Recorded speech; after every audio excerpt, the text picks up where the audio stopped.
Welcome back to the series on Tovia Singer, Zechariah 9, matrilineal or patrilineal, Beni Elohim, the Nephilim problem, Alpha and Omega in the Old Testament. This is part 3. Now, here in this link below, you will see this video, which is this one.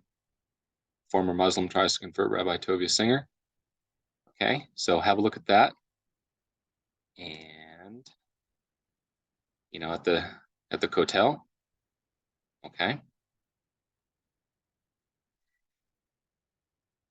In this very recent link, filmed at the Kotel of the great city, a Friday keeper who converts to Christianity, who no longer has a stony heart, asked Tovia Singer, abbreviated as TS, a question about Christ.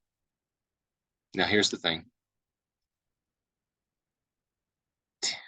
Tovia knows how to control a theological argument.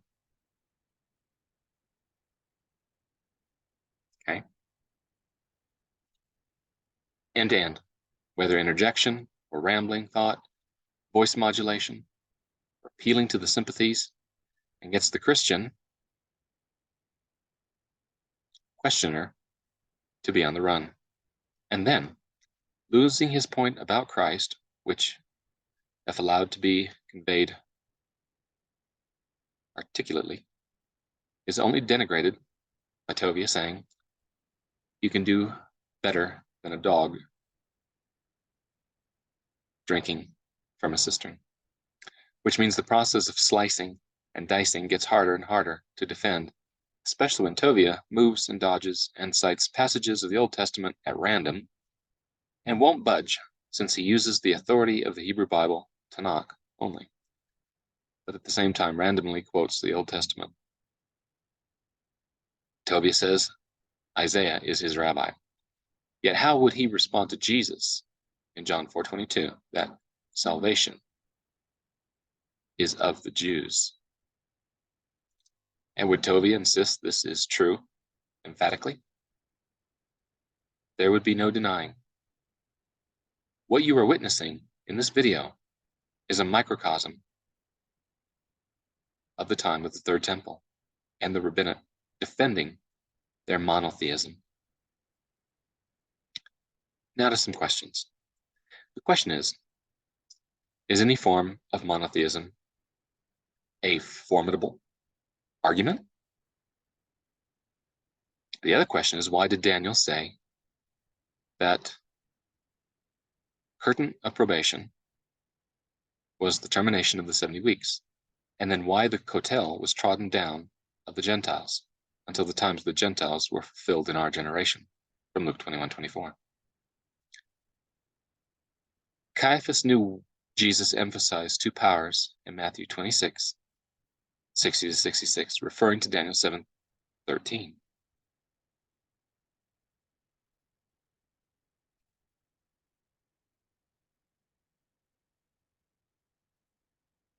So is quoting Christ accurately sufficient? Or citing Isaiah 44:6, where two Hashem's fathers are stated? Hashem Melech Yisrael and Hashem Zavos. Psalms 110, 1-4. This Psalm 110, 1-4 of David moves the conversation once more to who is Melchizedek and why 11Q13 describes Melchizedek as Elohim, let alone what is the order of Melchizedek. This has previously been discussed here, and that will take you to our 5 agendas link there. Any discussion about monotheism must return to Daniel 7:13.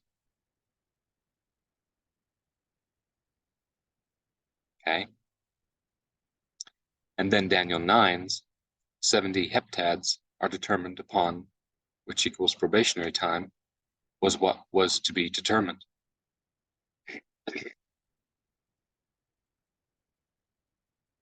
And then, Why did, as Jesus say, Jerusalem city must be trodden down from 70 AD to the times of the Gentiles was fulfilled?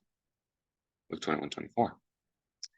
The year 1967 in the Six-Day War was the Akrihu, that brief period of time between 67 and 1980, the fulfillment of Luke 21:24. The video of the interaction at the Kotel is how you catch a glimpse of the devastation Paul and what he endured, and what you will notice is the intensity of the responses from Tovia, and is it no wonder God sends the two witnesses in Revelation chapter 11. In other words, if you watch the video, you see a microcosm of the 1260 days of the eighth king at the third temple.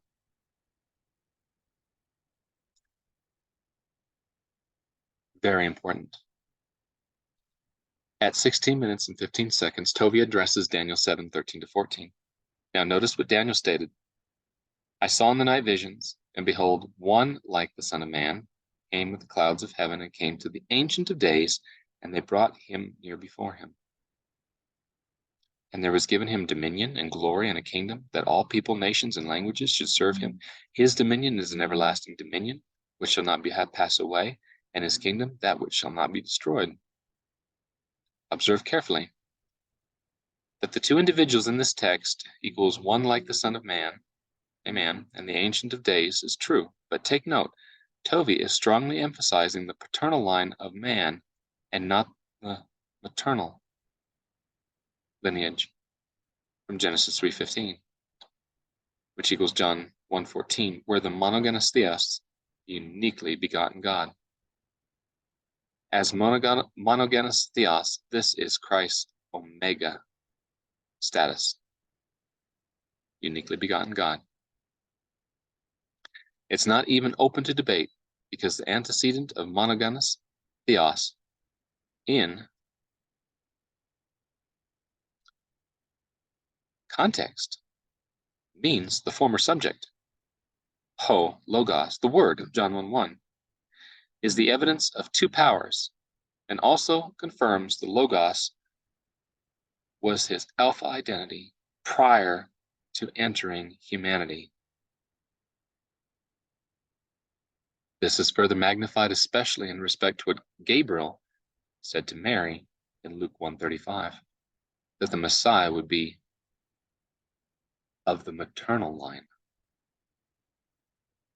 Then back to the video, Tovia begins on citing Zechariah 9:10, and yet doesn't identify who is Beni Ephraim. And by not saying who Beni Ephraim is, Tovia is assuming it's Beni David in disguise.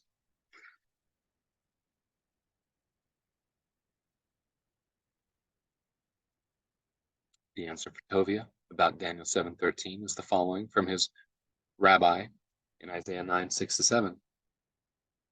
A child is born, a son is given, and he should be called Everlasting Father. Since the expression Son of Man deals with the Messianic throne, in reference to one who proceeds from days of old, which according to the Dead Sea Scrolls can only be angelic figures such as Michael and Melchizedek, Michael is Daniel's prince, which equals a messianic title, and document 11Q13 states in line with Paul that Melchizedek is deity. In Hebrews 7:1-3, Paul states that Melchizedek had no father or mother or beginning of days or end of life, made like unto the Son of God. Melchizedek, as well as being priest, conducts the Day of Atonement during the 10th Jubilee. Keep in mind, this is what is stated in 11Q13, whose importance is not the Jubilee time frame, but the reference to Melchizedek being deity.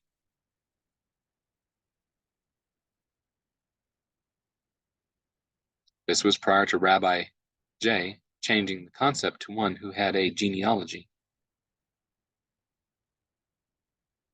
Then later came the Canaanite thesis. It is to be noted the final battle between the sons of light and darkness is deep within the third woe.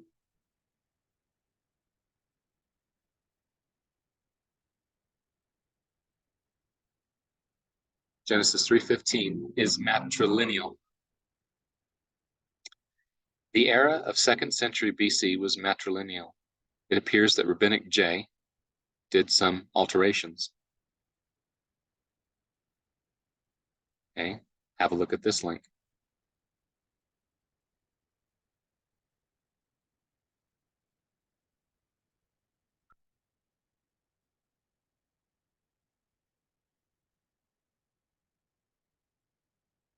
The origins of matrilineal principle and rabbinic law. Okay. With regard to Joseph being Jesus' adopted father, what must not be forgotten is why Genesis 3:15 states that the Messiah comes through the seed of the woman. And I will put enmity between thee and the woman, and between thy seed and her seed. It shall bruise thy head, and thou shalt bruise his heel. The Bible answers Tovia's confusion in Psalms 110 by stating that David's Lord, which is synonymous with the root of David, or Alpha Scenario, which is also New Testament theology in Revelation chapter 5, as well as 22, 13 to 16, and connected to the throne of David as its commencement equals the root of David, since the concept of Isaiah 9, 6 to 7, a child is born and a son is given, being called everlasting Father, is linked to Micah 5:2, that Messiah comes from days of everlasting. Why? Because he's the everlasting Father. And the fact that Rabbinic Judaism applies this to King David. But they actually fail to explain Psalms 110 being the root of David, as in David's Lord, who sat alongside another Lord, which has to be the everlasting transcendental throne of John 1:1.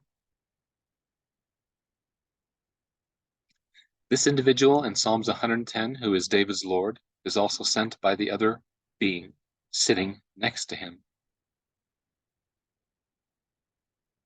So if he is sitting next to God and is David's Lord, this means that he comes from days of old and precedes David himself. And that is the reason as to why Jesus used Psalms 110 and asked the question to the religious leaders who the Messiah was. They believed the Messiah to be the son of David. And when Jesus presented the fact that David called one of the two who were sitting alongside each other his Lord, there was nothing else they could say, and remained silent.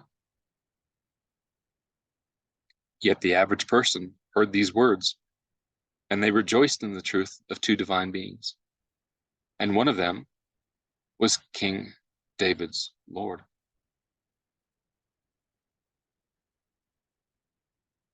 Now, you'll notice that there was nothing else they could say and remain silent. With someone who controls the conversation, rambles on, like Tovia Singer, he'll always have something to say. That doesn't mean it's the answer.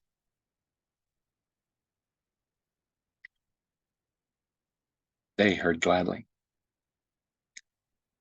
If you are the root of something, the rest is connected to you, and this makes the line of Joseph irrelevant and just a matter of representation, since Zechariah 3 presents the angelic figure who is sending the branch Messiah.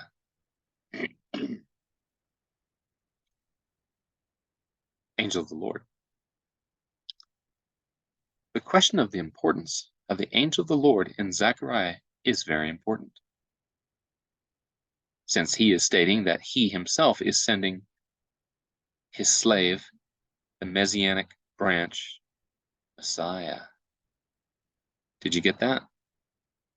He is stating that he himself is sending his slave, the Messianic branch Messiah. It says, and the angel of Yahweh protested unto Joshua, saying, Thus saith Yahweh of hosts, if thou wilt walk in my ways, and if thou wilt keep my charge, then thou also shalt judge my house, and shalt also keep my courts, and I will give thee a place of access among these that stand by. Hear now, O Joshua the high priest.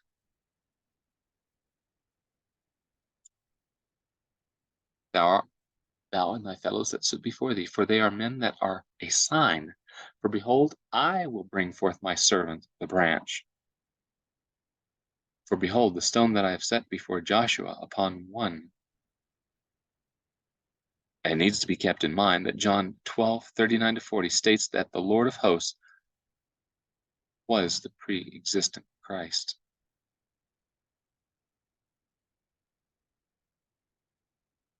Isaiah's two visions testify of this. In Isaiah 53:1 and Isaiah 6:1-10.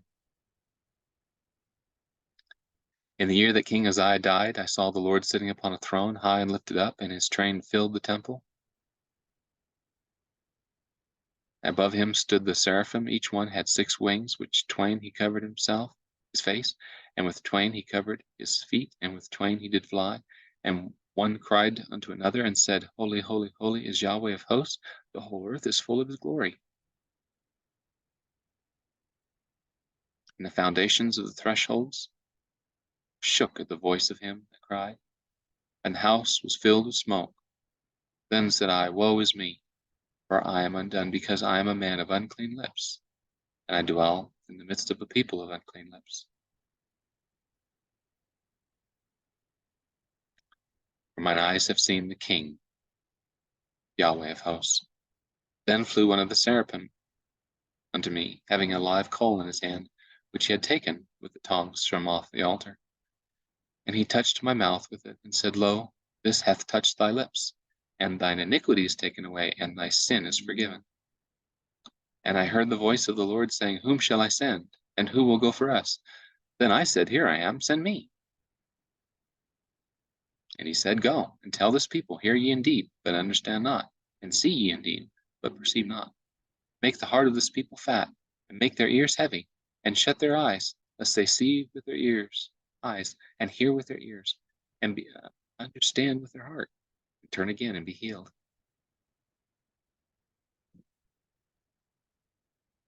John 12. John 12 concludes with verses 9 and 10 of Isaiah's vision,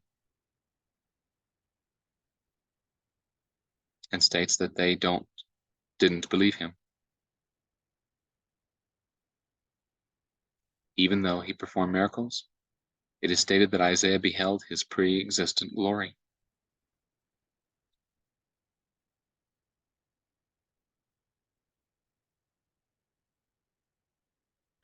But though he had done so many signs before them, yet they believed not on him, that the word of Isaiah the prophet might be fulfilled, which he spake. Lord, who hath believed our report, and to whom hath the arm of the Lord been revealed? For this cause they could not believe, for that Isaiah said again, He hath blinded their eyes, and he hath hardened their heart, lest they should see with their eyes, and perceive with their heart, and should turn, and I should heal them. These things said Isaiah, because he saw his glory, and he spake of him. Nevertheless, even of the rulers many believed on him. But because of the Pharisees, they did not confess it, lest they should be put out of the synagogue. For they love the glory that is of men more than the glory that is of God. Isaiah saw the glory of Christ in the form of the Lord of hosts. It is Isaiah 6 and verses 39 and 40 are in reality verses 10 of Isaiah 6.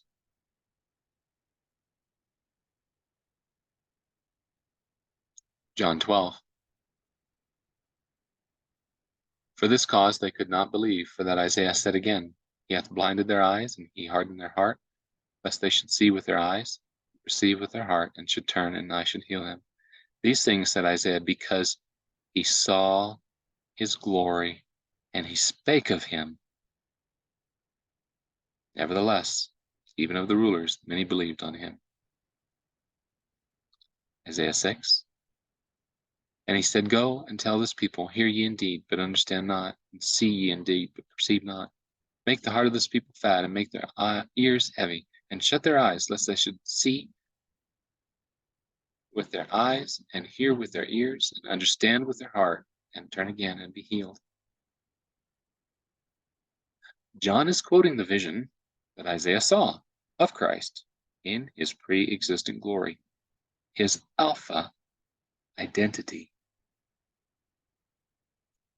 Whereas the first vision of Isaiah is Isaiah 53:1, and onward there are two glories revealed. First is the suffering servant,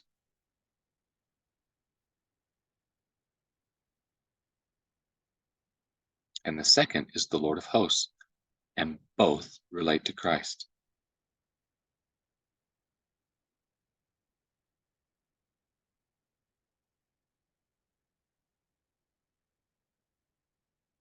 I think with that, so this video is not too long. We'll do this will be video 1 for part 3, and there'll be a video 2 for part 3. So this will follow directly after this one. Stay tuned.